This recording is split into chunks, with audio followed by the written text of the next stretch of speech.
This is an artificial reef on the floor of the Gulf of Mexico. Here, the ocean will turn this rusty metal into a booming ecosystem.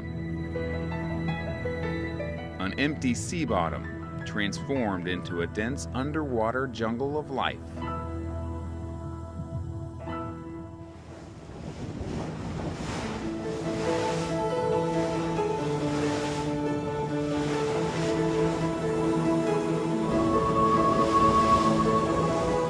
A few miles off the Texas Gulf Coast, a research expedition is about to begin.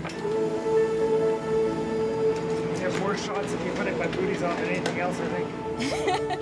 Brooke Shipley Lozano is chief scientist of the Artificial Reef Program for the Texas Parks and Wildlife Department. Chris Ledford is the diving safety officer. I mean, it was so funny.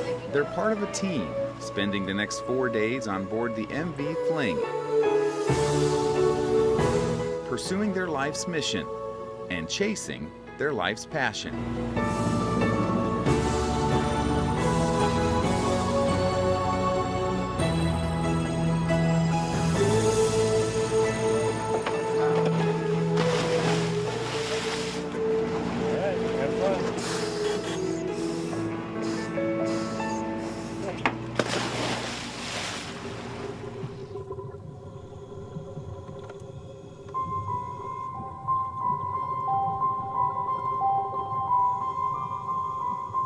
The Gulf of Mexico has very few naturally occurring reefs.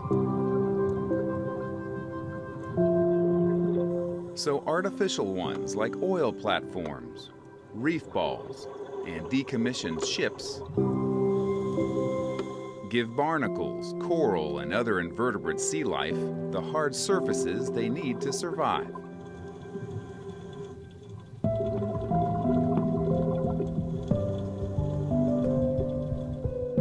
Energy then flows up the food chain, providing habitat and sustenance for snapper, grouper, and countless other species.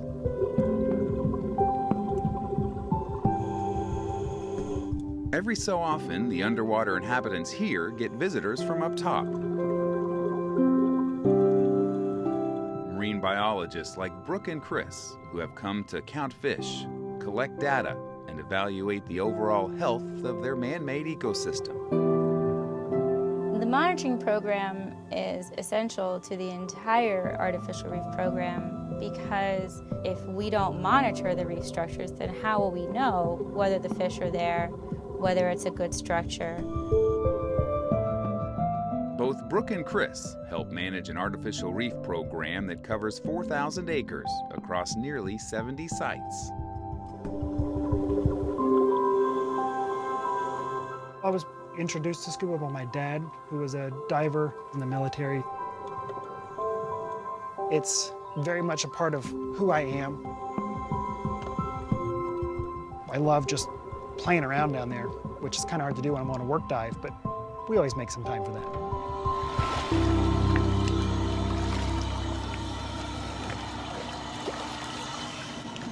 110. Hi, 110 for 40.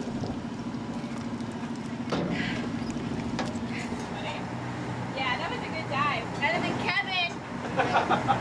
Fred. Can I see the jellyfish shots? Yeah, I do, because he was a really cool jellyfish. Oh, that's a great shot. Got the 4 half circles on the top. Yeah. I think that's the Ariella. Did you get a picture of that shark? Maybe.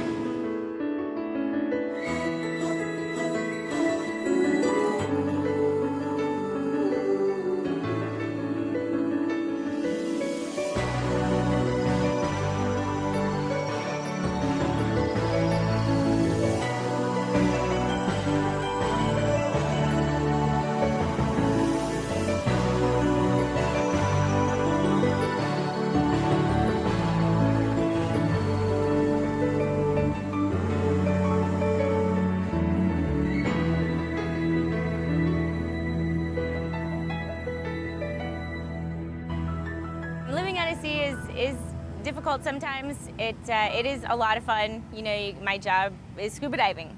I get to come out, I get to see great fish, I get to go home, you know, and take these pictures to my parents and my family and go, look what I did this week. Barney, what's for dinner? I'm gonna have hog jowl, cream corn, Boston grits. Boston grit.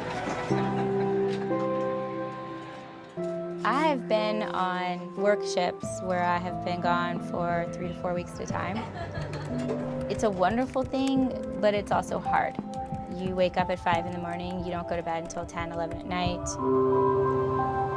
But it is also so amazing because every day you wake up and you're standing in the middle of the Gulf of Mexico. What is this? All you hear is the water sloshing against the sound of the boat. I mean, I sleep better on a boat than I sleep at home. It's crazy. What I'm working on is the database that contains all of the data that we have collected from 1993 through 2011. One of the things that I'm hoping to do eventually is be able to take all of that and run a spatial implication model using fuzzy logic, which is what my PhD was, to then determine if we're putting reefs too closely together. When you're a kid and people ask you, what do you want to do with your life? I wanted to be a ballerina or a veterinarian or a scuba diver. And as it turns out, in the weird way that life works, I actually have a career where scuba diving is a large portion of it. So it's uncanny to me that at 5 or 6 or whatever age I was then, I actually knew what I was going to be now. I was probably primarily influenced with diving through 2 sources. My dad was a scuba diver, but also a big deal was the old Jacques Cousteau reruns. I always knew from the get-go that that's what I wanted to do. I used to actually get dressed up in my favorite scuba diving outfit, which was probably my pajamas and a pair of socks that were loosely pulled up around my feet so they flapped around like flippers. And I'd slide around on my belly pretending I was diving and being Jacques Cousteau's dive buddy. So it pretty much started at that point and went downhill from there pretty much.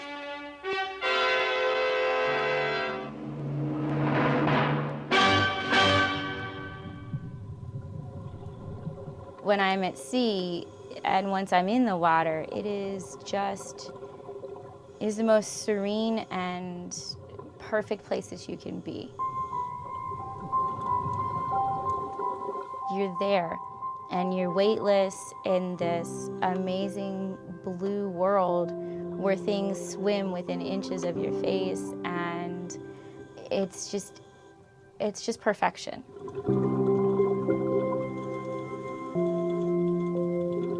I probably feel closer to, the God and on all the spiritual aspects when I'm at sea in the water than I do even in a church.